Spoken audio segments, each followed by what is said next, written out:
ते आव्हान करतोय.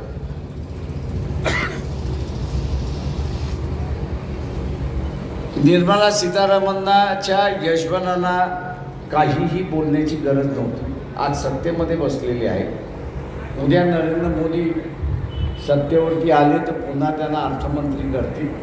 दोघंही नवरा बायको व्यवस्थितरित्याने आनंदात जगू शकतात अशी परिस्थिती आहे. परंतु हे राजा जरा बाजूला बस. हा तुम्ही मरेल, मेला तर बायको मरेल, मेला तर भाऊ मरेल, आई मरेल, बाप मरेल. त्याच पद्धतीचं मोदीचं चाललंय. बाबासाहेब आले तरी बदलणार नाही. अरे गाढवा, तू बदलणार आहेस की नाही पहिल्यांदा याचा आश्वासन.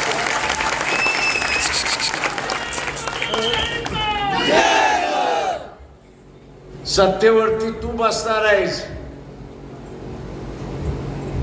असं तू म्हणतोयस आणि म्हणून नरेंद्र मोदी सत्तेत बसलात तर बदलणार की न बदलणार हे आपण असताना सांगा. नुसतं बाबासाहेब येऊन बदलणार नाही या जुमल्याला कोणी बळी पडायचं नाही एवढं लक्षात घ्या. आणि आता मोदी का हे बोलायला लागलाय? आता मोदी हे का बोलायला लागलाय त्याचं आपल्याला पाहायचं असेल तर या देशाच्या अर्थमंत्री कोण आहेत?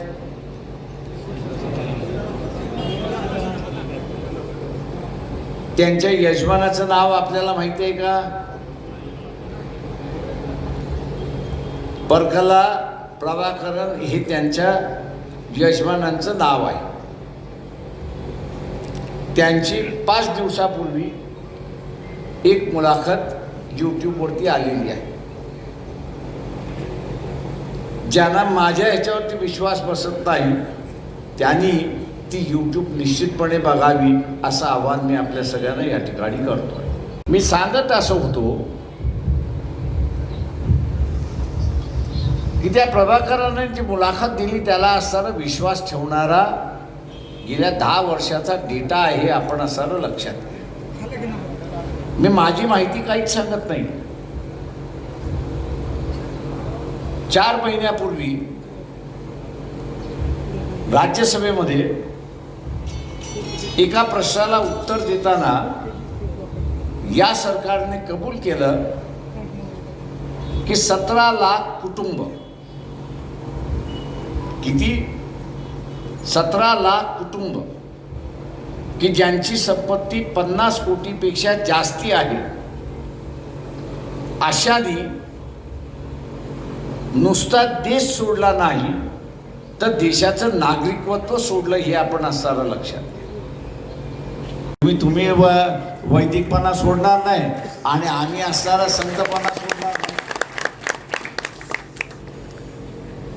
तुम्ही वैदिकपणा सोडणार नाही आणि आम्ही संतपणा सोडणार नाही.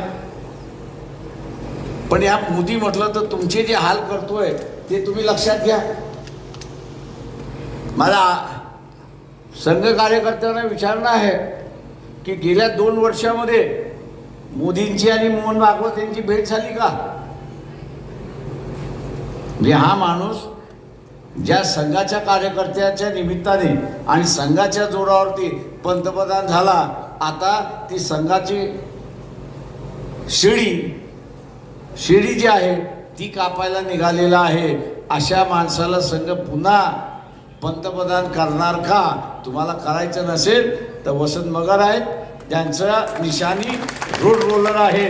या रोड रोलर निशाणीला मतदान करून आपण इथला विजय निश्चित करावा हे आवाहन करतो आणि आपली रजा घेतलं केलं. आणि 35 विमानं फक्त घेतली. उरलेली विमानं भारतामध्ये अंबानी तयार करतील म्हणून बातम्या. ती 35 विमानं आली पण अंबानीने उरलेली विमानं कुठे तयार करणार याचा अजून थान पत्ता नाही अशी असताना परिस्थिती. साताऱ्यामध्ये सगळे सैनिक बसले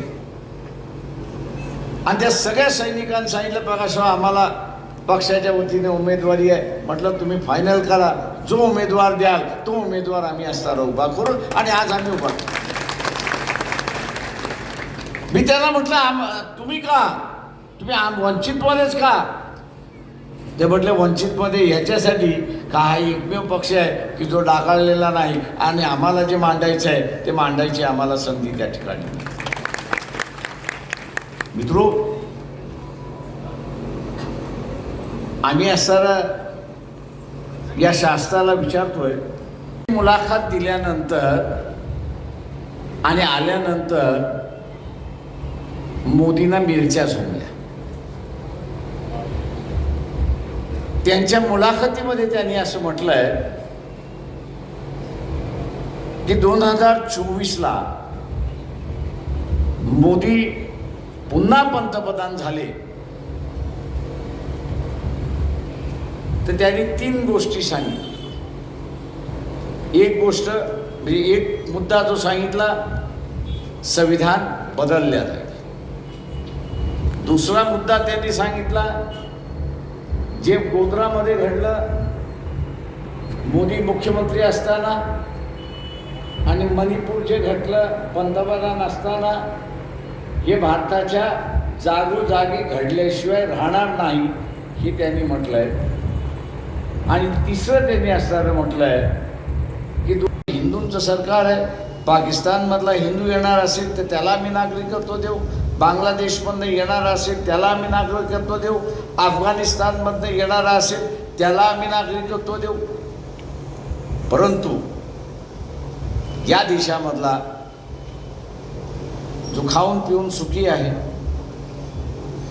ज्याचं स्वतःचं असणारं समाजामध्ये वजन आहे, इज्जत आहे, अशा असणाऱ्या कुटुंबाच्या पाठीमागे हे लागलेत आणि मजबूर करतात आहेत की तुम्ही असणारं देश सोडून जा, अशी असणारी परिस्थिती आहे. आज त्या 17 लाख कुटुंबावरची परिस्थिती आली, उद्या आपल्यावरती सुद्धा येऊ शकते, इथल्या व्यापारी वर्गावरती येऊ शकते, इथल्या कोणावरती येऊ शकते. आपल्याला असणारं असं सरकार पाहिजे का, याचा विचार आपण सगळ्यांनी या ठिकाणी केला पाहिजे आणि उद्याचं असणारं मतदान केलं पाहिजे. हे आव्हान मी आपल्या सगळ्यांना त्या ठिकाणी झालेलं आहे. इंदिरा गांधींची आठवण येते याचं कारण की तिच्यासारखा व्यक्ती ती स्वतः आजच्या खाणीत असते तर पाकिस्तानचे 5 तुकडे करून ती मोकळी झाली असते आणि आपल्या मानगुटीवरती जे सैन्यातून सैन्य जे असताना दर दिवशी शहीद होत आहे त्याच्यातून त्यांनी सुटका पाहिली असते. हा नुसता बोंबलतो लाल किल्ल्यावरना, बलुचिस्तान अलग करके रहूंगा. अरे गाठ्या खाणारा माणूस कुठं गोळ्या चालवतो का?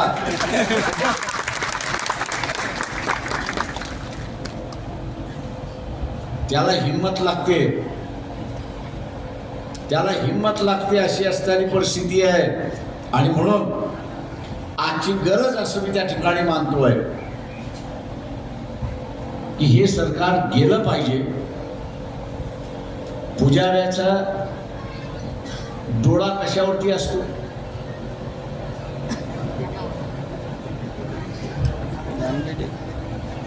आता मला म्हणा, इलेक्ट्रोल बॉन्ड नंतर काय बाहेर पडलं की पुजाऱ्यांनी पुन्हा पैशालाच महत्व दिलं, लुटीलाच महत्व दिलं आणि लोकांना वाऱ्यावर सोडलं, अशी असणारी परिस्थिती आहे. म्हणजे हा कापसाचा एरिया, सोयाबीनचा एरिया, 7,000 सोयाबीन पाहिजे, 9,000 कापसाचा भाव पाहिजे. आजही आपण वाचलं असेल की शेतकरी त्या ठिकाणी दिल्लीमध्ये उपोषणाला बसलेला आहे. आजही शेतकरी उपोषणाला बसलेला आहे, पण कुठेच काही नाही, अशी परिस्थिती आहे. आणि म्हणून माझं आव्हान आहे आपल्या सगळ्यांना, आणि म्हणून माझं आव्हान आहे आपल्या सगळ्यांना या ठिकाणी की जे सरकार कमकुवत झालेलं आहे आणि जो पंतप्रधान, मुलाखत बघितली का कोणी? पंतप्रधानाची 3 दिवसापूर्वीची मुलाखत कोणी ऐकली का?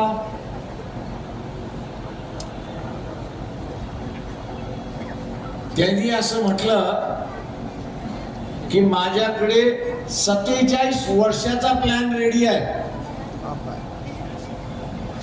या देशावरती 47 वर्ष राज्य करायचंय असाच त्यातला असताना ध्वनीत होतं. मी ती ऐकली, बसल्या मी ऐकलं. मी स्वतःच्या मनामध्येच करायला विचार करा की हा 70 वर्षाचा 47 वर्ष त्याच्यामध्ये ऍड केली तर किती होतात?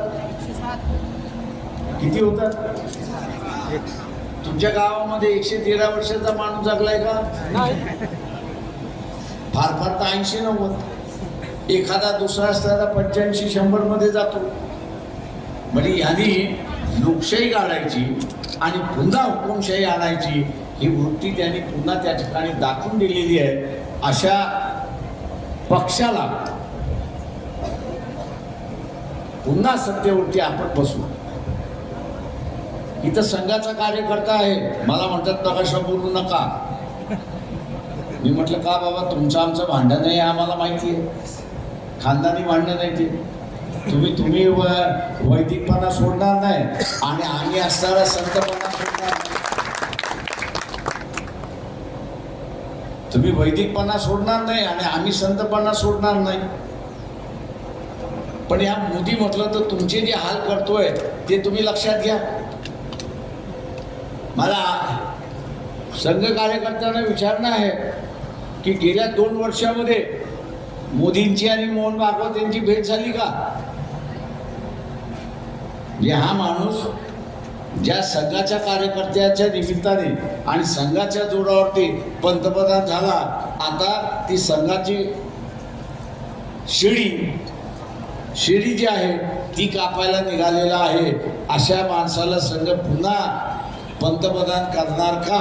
तुम्हाला करायचं नसेल तर वसंत मगर आहेत, त्यांचं निशाणी रोड रोलर आहे.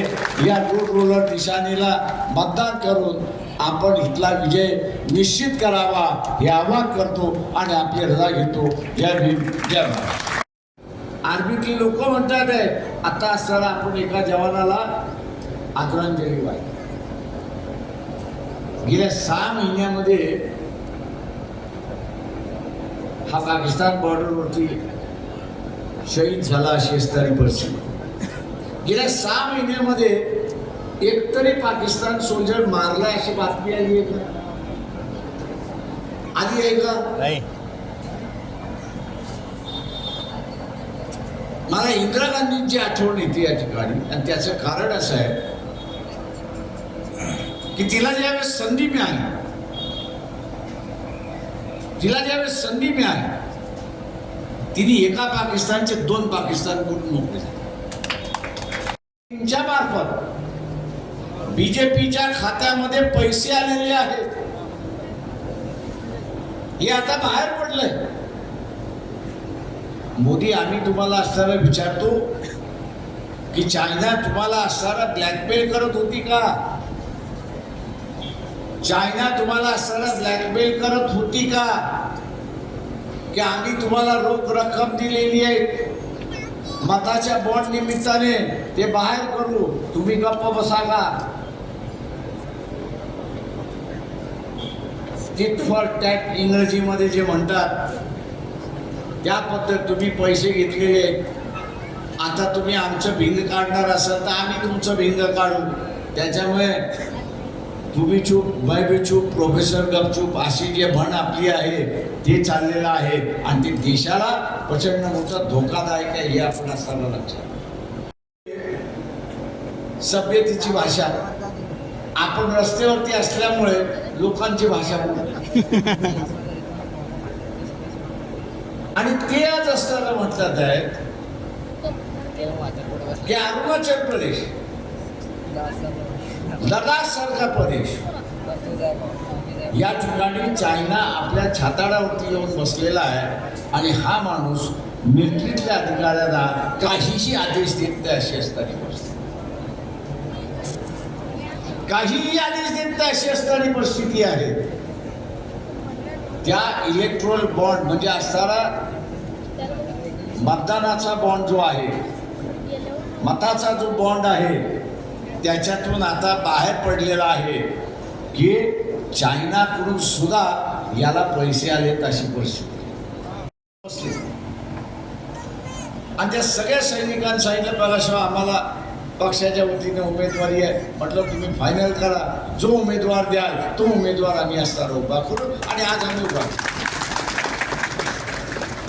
मी त्यांना म्हटलं तुम्ही का, तुम्ही वंचितवालेच का? ते म्हटलं वंचितमध्ये याच्यासाठी का एकमेव पक्ष आहे की जो डागाळलेला नाही आणि आम्हाला जे मांडायचं आहे ते मांडायची आम्हाला संधी त्या ठिकाणी. मित्रो, आम्ही असताना या शास्त्राला विचारतोय की गरज होती 135 विमानाची, लढाऊ विमानाची. तुम्ही घेतलीत 35, उरलेली येणार कुठून त्याचं उत्तर द्या. आणि आज आपण बघत असाल चॅनलवरती जे मिलिटरीतले रिटायर्ड अधिकारी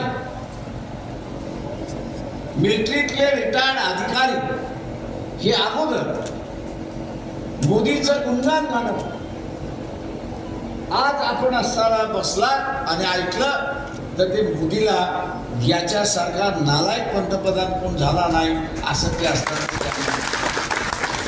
ते नालायक हा शब्द वापरत नाही. मी त्याच्यामध्ये जोडलाय एवढं मी कबूल करतो. मला आश्चर्य एका गोष्टीचं वाटते की केंद्रीय काँग्रेसचं नेतृत्व एवढं शांत का बसतं.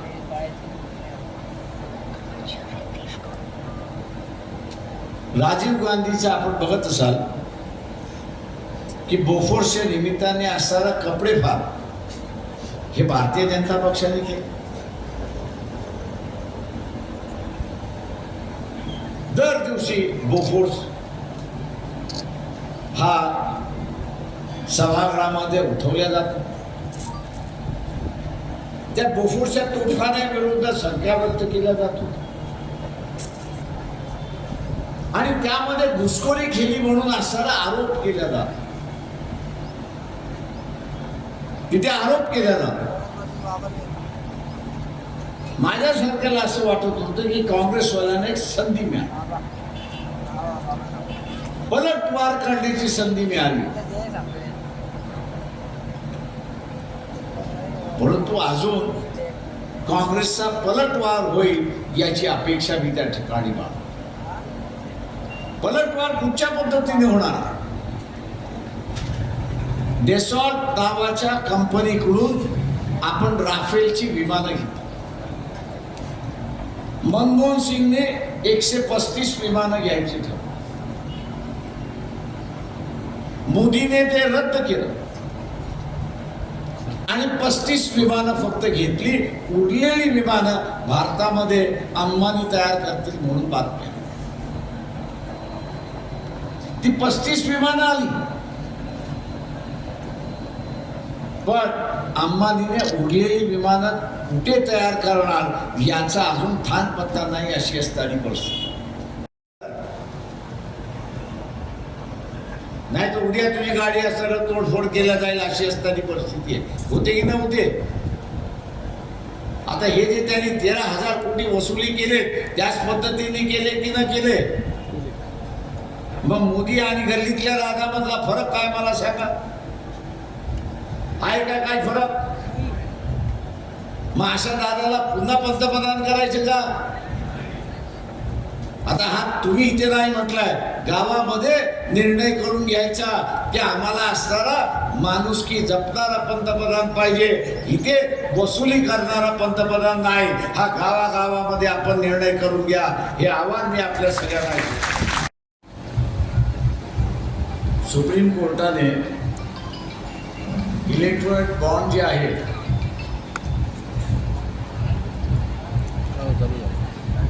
त्या सगळ्या ह्याच्यातली असणारी माहिती ही जाहीर करायला आम्ही स्टेट बँकेचा आभार मानतो की त्यांनी ती असणारी माहिती जाहीर केली. ती माहितीतून बाहेर काय पडतंय? तर माहितीतून एकच माहिती पडते, ही बाजारपेठ आहे. चायवाला बसतो, टपरीवाला बसतो, हातगाडीवाला बसतो, भाजीवाला बसतो, सगळ्यात बसतो. पण इथे वसुली केली जाते की न जाते? ते एक वसुली करणार असतो, दादागिरी करून वसुली करणार असतो. त्याला आपण असा गल्लीचा दादा म्हणतो, वसुलीदार म्हणतो. पंतप्रधानांनी सुद्धा तेच केलं. त्यांनी नवीन केलं नाही. ईडीची नोटीस दिली, सीबीआय पाठवलं, IB पाठवलं, इन्कम टॅक्स पाठवलं, जेवढी खाती होती तेवढी सगळी खात्याची नोटीस पाठवल्या, धाड घालतो म्हणून सांगितलं. आणि रोख रक्कम देतो की नाही तेवढं सांग, रोख रक्कम देतो की नाही तेवढं सांग.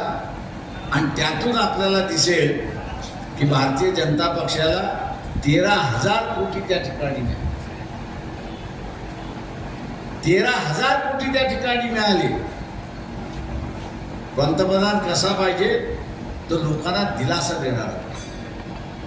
पंतप्रधान कसा पाहिजे? तर लोकांमध्ये विश्वास निर्माण करणारा पाहिजे.